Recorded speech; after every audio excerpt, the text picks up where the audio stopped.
దగ్గు, సర్ది, జలుబు అంటే మన గొంతులో గరగర అనిపిస్తూ ఉంటుందండి. నైట్లో పండుకునేటప్పుడు దగ్గు చాలా వస్తూ ఉంటుంది అనమాట. అలాంటి టైంలో మనకి రెసిపీ చాలా హెల్ప్ అవుతుందండి. ఈ రెసిపీ పేరు కాడా అండి. మీరేమంటారు? ఇక్కడ చూపిస్తున్న విధంగా డ్రై ఫ్రూట్స్, మసాలాలు తీసుకోవాలండి. ఇవి ఆయుర్వేదిక్ మసాలాలు.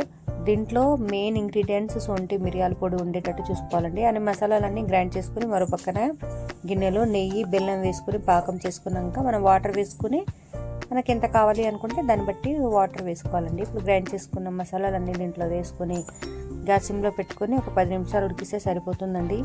కొంచెం వేడిగా తాగినట్టయితే చాలా బాగుంటుందండి. గొంతులో రిలీఫ్గా ఉంటుందన్నమాట. టేస్ట్ కొంచెం డిఫరెంట్గా ఉంటుంది.